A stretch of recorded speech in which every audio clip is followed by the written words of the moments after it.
Would you like to know more?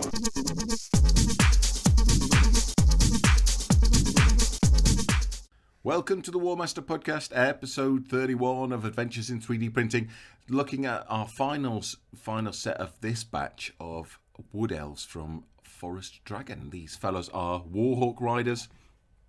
They're templated on pterodons, which makes me laugh because every new list I see sees stuff templated on pterodons because they're very good, like A-tier flyers. Nobody ever uses harpies to template their new flyers on. Everybody takes these fellas. So they have 2 attacks and 1 shooting attack at 15.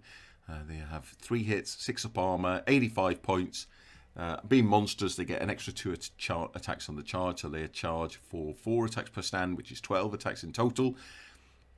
They're good. I normally take a couple of units of them.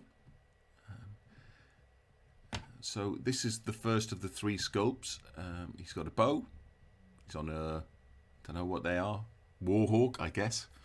The equivalent forest, like a wood elfy version of an eagle.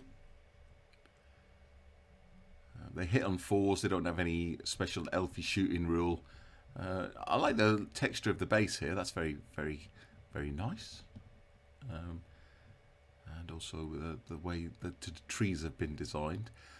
It would be nice if maybe you could even just like release the STLs for the trees, because not maybe with resin, but I'd like to print some trees like this in PLA and use them to make woods and stuff, especially if they've got circular sockets in, because then I could make a base that would have obviously be bigger than this if I was using it in 28mm or this size for 10mm, and you could make little sockets in the base to put these fellas in. So that would be cool. So we've got 3 Warhawks. That's the first one. We had an issue that I've talked about. So the auto arranging on Lychee put stuff outside the print bed, not on the base. All the base was inside the print bed, obviously, but this bit here of the spear wasn't in the print bed, so that hasn't printed. I've done my standard Zenith undercoating technique. It's nice. It's quite difficult to find, as I said in the last video, it's quite difficult to find words to explain nice over and over again, but they're very nice. I don't know what else to say. They're nice. I think this kind of thing, I've seen some, even people sharing photos of stuff they've received from professional miniature companies. I'm not going to mention the names, but professional printing companies. And they don't always get these kind of supports out. They kind of send them to you. And it is a lot easier to get supports out before it's cured without damaging the model. This one will be all right, I'm sure, here. But some of them, if they're kind of, maybe it was on the end of a beak or the end of one of these branches, you might end up damaging the miniature trying to get the support off. But there are some of the miniatures come with so many supports that it's impossible to find them all. So the third and final one is this fella. See, there's a support here I should have got off. That's the kind of story of my life, innit? I should say I should change my name to there's a support here I didn't get off. So this is our third Warhawk rider. Maybe it's because of the kind of geometry of the model, but I'm finding these quite hard to get on camera. I think there's quite a lot going on, and I'm using like a fixed focal point rather than autofocus, so it tends to one bit's in focus and the rest of it isn't. So that's the final Warhawk. I also printed a couple of Treemen. You could use them either as a Treemen Ancient, who's a hero choice, with command 8 and +3 attacks for 130 points, and they're 1 per 1,000. He can only join Forest Spirits units, so that's your Dryads and the Ogre equivalents, and also, I guess, the Wild Riders. And he makes that unit, he causes terror, so he makes that unit cause terror. You can only have 1 Ancient in your army, can't be given magic items, and the one command, he has -1 command penalty when issuing orders to anything other than Forest Spirits, and he's only command 8 anyway, so I mean, yowzers. I think I'd rather leave him at home and bring a dragon, which brings a lot more versatility. A dragon hero can command stuff, or a dragon, maybe even a dragon source, whatever the equivalent of a sorcerer is. Not the branch wraith, the other one. I don't know these wood elfy terms. Her name is a spellweaver. So a spellweaver on a dragon would be able to command everything at 8, although they'd only have a 20 centimeter range, and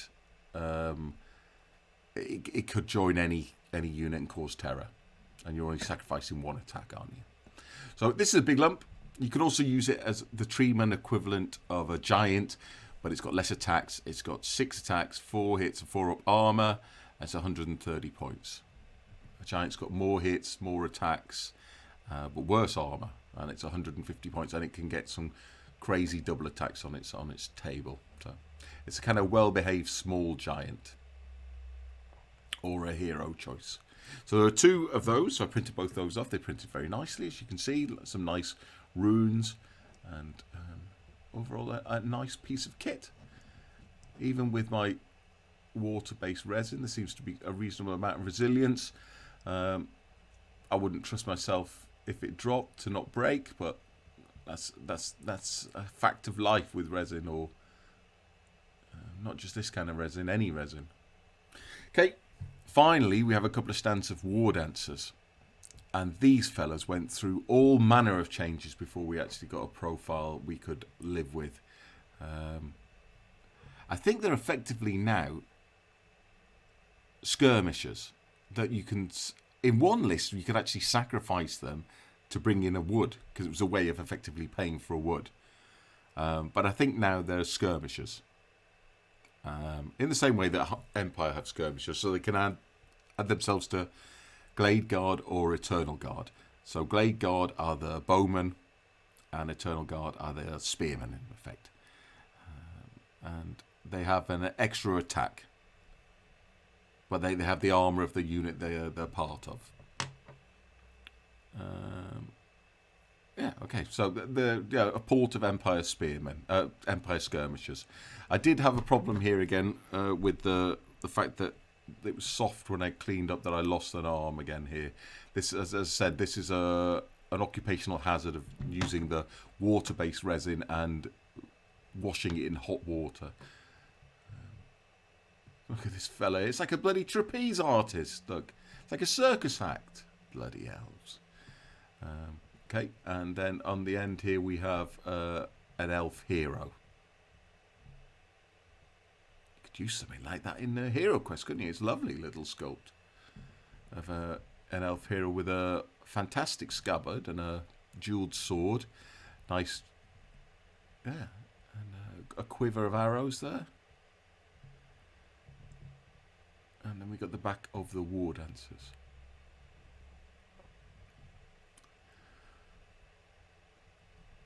So, hopefully you enjoyed having a little look at some more of these Forest Dragon Wood Elves, and we'll see what the next video has in store for us.